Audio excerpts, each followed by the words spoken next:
Hey there, this is Neha Shah from Let's Learn Spreading Wings. Today we are going to learn problem sums from chapter number 5 Arithmetic Progression from class 10 NCERT.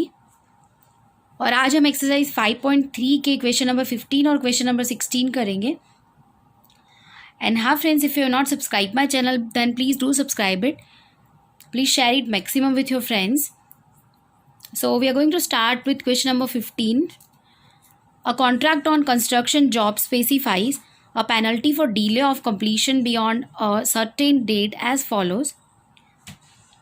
अगर delay होता है काम में तो ₹200 for the first day ये penalty है कि पहले दिन के लिए ₹200, ₹250 for the second day, ₹300 for the third day and so on. The penalty for each succeeding day being ₹50 more than for the preceding day. How much money the contractor has to pay as penalty if he has delayed the work by 30 days.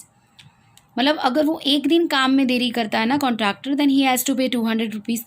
2 दिन करता है तो 250, मतलब ₹50 मोर. तीसरे दिन और ₹50 मतलब 300. अगर 4 दिन डिले करता है देन ₹350 एंड सो ऑन. तो अगर वो 30 डेज़ के लिए काम डिले करता है तो उसे कितने पैसे चुकाने पड़ेंगे. तो हम एरिथमेटिक प्रोग्रेशन का सम कर रहे हैं. सो सबसे पहले we have to form the AP. हमें एरिथमेटिक प्रोग्रेशन क्या है इसकी ये बनानी पड़ेगी सबसे पहले तो. So first of all we shall write that if a contractor delays work for one day, then for that first day he has to pay ₹200.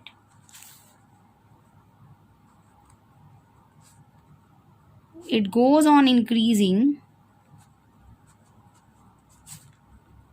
by ₹50 for each day. हर एक दिन ₹50 बढ़ेंगे.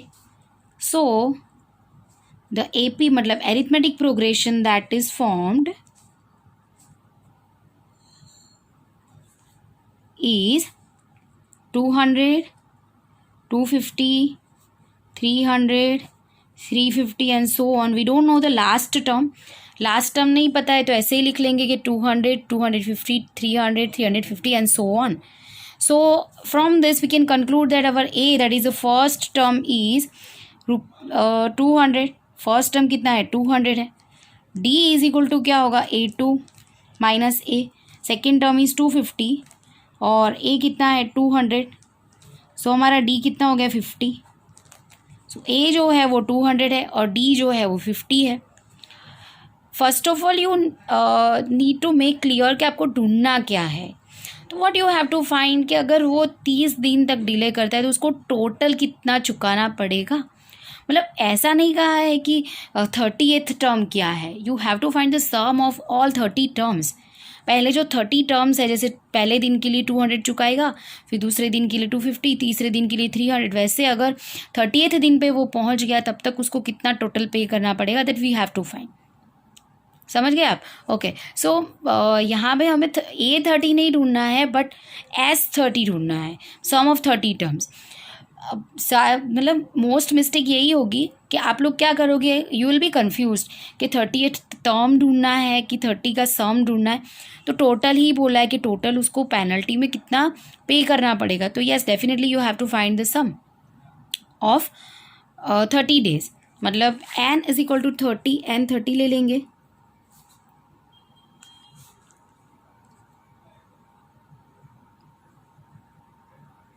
Money that is to be paid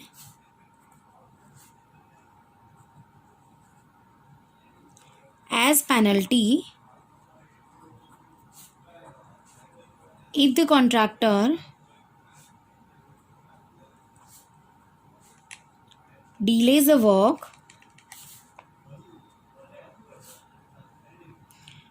by 30 days is to be found out.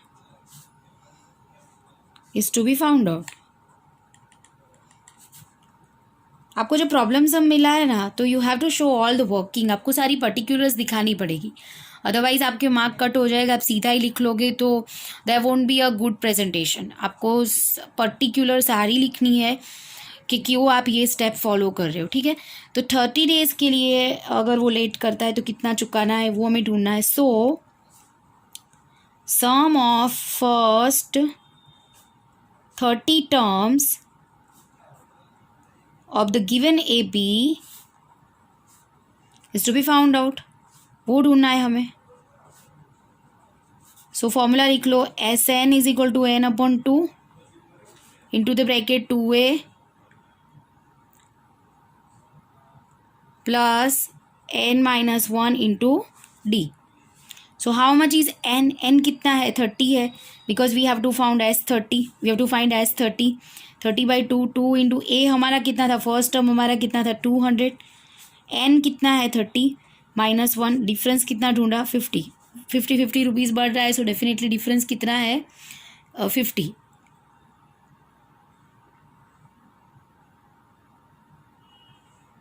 अभी 30/2 that is 15। ये 200 से क्या हो जाएगा 400। 30 - 1 29 into 50। क्या कर लेंगे, ये दोनों का मल्टीप्लाई कर लेंगे।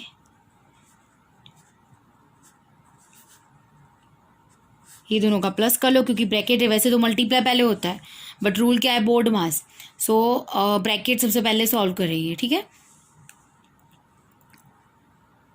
सो ये ब्रैकेट का प्लस कर दिया, अभी ये दोनों का मल्टीप्लाई कर लेंगे, that is 27,750। So if the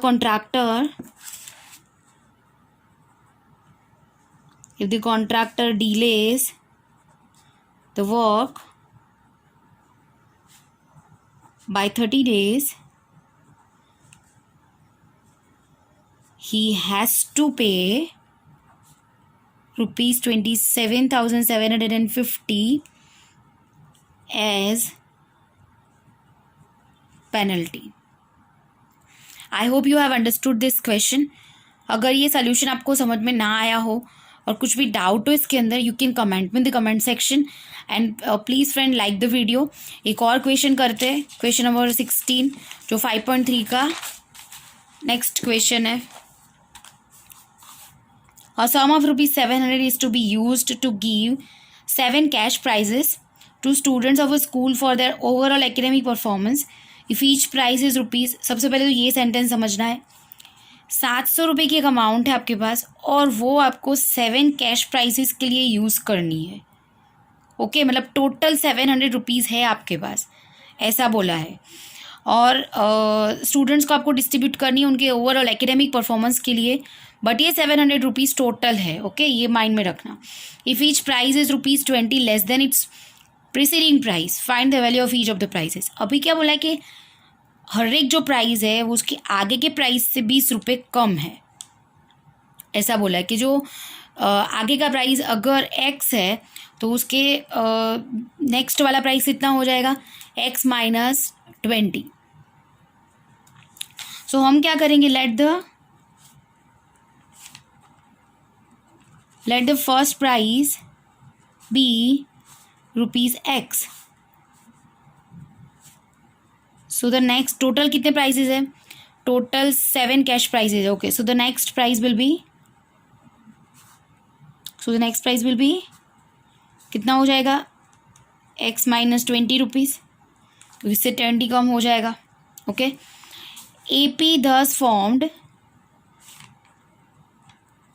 क्या AP बनेगी, पहला x, फिर x - 20, उसके बाद x - 47 तक ले जाना है। ओके, x - 60, 20 कम हो जाएंगे, x - 40 में से आप 20 कम करोगे तो क्या आएगा, x - 60, x - 80 कितने हो गए, 1 2 3 4 5, x - 100 एंड x - 120। ये क्या हो गई, ये आपकी AP है। नाउ आपको क्या बोला कि find the value of each of the prizes, हर एक प्राइजेस की आपको वैल्यू फाइंड करनी है।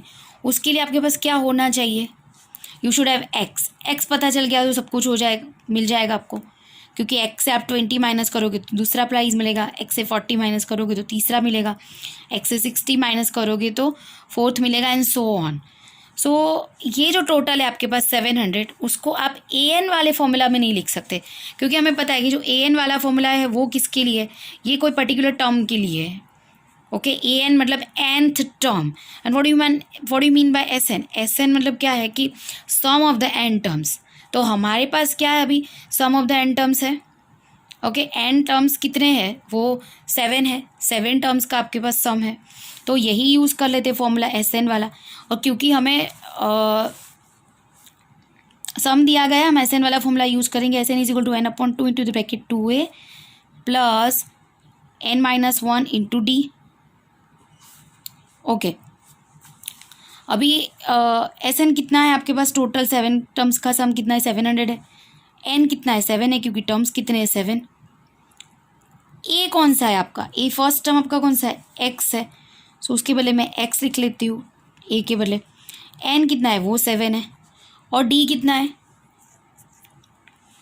d कितना है, 20. बिल्कुल नहीं, यू आर वेरी रॉन्ग. 20 कम होता जाता है. देखो, जब कम होता जा रहा है तो d माइनस में ही होगा. सो d कितना है, दैट इज -20. ठीक है, अभी ये 700 is equal to 7 upon 2 into the bracket 2x. 7 में से 1 जाएगा तो 6, और 6 2 ज़ा 12, -120. ये क्या हो जाएगा, -120. ये मल्टीप्लाई में है, ये जो मल्टीप्लाई में 7 तो उसको डिवाइड में ले लो, और ये 2 जो डिवाइड में है इसको मल्टीप्लाई में ले लो. Is equal to 2x minus 120. So ये 700 ज़ा और 100 2 ज़ा 200. 200 is equal to 2x minus 120. So 2x is equal to 200 plus 120. ये था हमारे पास कि 2x is equal to 200 plus 120 ये था. ओके, यहाँ तक हम पहुँच गए थे. 2x इज इक्वल टू क्या हो जाएगा, 320. So x is equal to 320 divided by 2. So x is equal to 160. That is our first price. So the first price, क्योंकि हमने अज्यूम किया था ना इसको, so the first price is ₹160. अभी हमें सारे कैश प्राइजेस ढूंढने की, तो हमें फर्स्ट मिला, हमें सारे ढूंढने. और कंडीशन क्या थी कि हर एक प्राइस आगे के प्राइस से 20 रुपीज़ कम है. तो आपको देख के ही पता चल गया, ये 160, फिर क्या होगा 140, फिर 120, 100, 80, 60, 40, ऐसे 7 तक जाना है. But you have to show, दिखाना तो पड़ेगा ही. तो x जो है वो 160 है, x माइनस 20 क्या है, 160 minus 20 that is 140. Then x minus 40, तो 160 minus 40 that is 120. x minus 60 that is 160 minus 60 that is 100. Then x minus 80 that is 160 minus 80 that is 80. Then x minus 100. हमें कहाँ तक जाना है, 7 टर्म्स तक, क्योंकि हमारी AP में 7 टर्म्स है ना. टोटल 7 का सम है 700. 160 minus 100 that is 60. And x minus 120, तो 160 माइनस 120 दैट इज़ 40. सो पूछा क्या है, find the value of each of the price. So the value of